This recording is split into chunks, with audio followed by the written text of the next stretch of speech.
রাজধানীর উত্তরা ও নিকুঞ্জ এলাকায় অবৈধভাবে আইফোন তৈরির একটি কারখানার সন্ধান পেয়েছে ঢাকা মহানগর গোয়েন্দা পুলিশ ডিবি।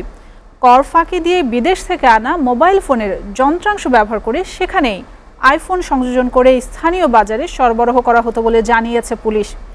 এই অভিযোগে ৩ চীনা নাগরিককে গ্রেফতার করা হয়। নুরুদ্দিন খানের প্রতিবেদনে বিস্তারিত।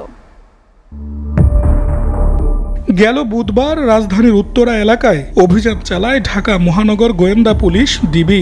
অভিযানে প্রায় ২.৫ কোটি টাকা মূল্যের বিভিন্ন মডেলের ৩৬৩টি আইফোনের খুচরা যন্ত্রাংশ, ৮ বোতল বিদেশি মদ এবং নগদ ২৬,০০০ টাকা উদ্ধার সহ ৩ জন চীনা নাগরিককে গ্রেফতার করে ডিবি।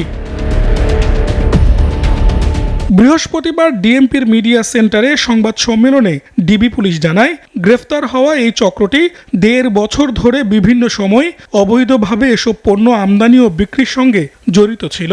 আইফোনের পার্টসগুলো আলাদা করে এবং তারা বিভিন্ন বিমানের মাধ্যমে তারা এখানে পাঠায় এবং এখানে একটা তারা ল্যাব তৈরি করেছে, সেই ল্যাবে তারা সংযোজন করে কোনো ধরনের কোনো অনুমতি ছাড়া সেগুলো তারা স্থানীয় বাজারে বিক্রি করার প্রচেষ্টা চালায়। তারা স্থায়ীভাবে থাকে না, আমরা যতটুকু জানতে পেরেছি এবং তাদের পাসপোর্ট আমরা পর্যালোচনা করে দেখেছি যে তারা গত ১.৫ বছর হলে এই কার্যক্রম পরিচালনা করে আসছে।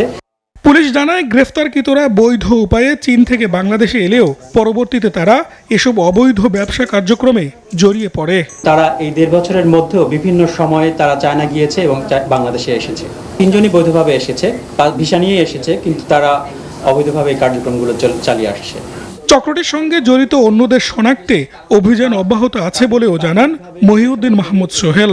এই জিজ্ঞাসাবাদের মাধ্যমে জানতে পারি যে স্থানীয় কিছু এখানকার যারা মোবাইল ব্যবসায়ী তারাও এই ঘটনার সাথে যুক্ত রয়েছে বা এই ব্যবসার সাথে যুক্ত রয়েছে। নুরুদ্দিন খান, এসআরটিভি, ঢাকা। অত্যাবশ্যকীয় ২৯৫টি ওষুধের দাম সরকার নির্ধারণ করবে, যা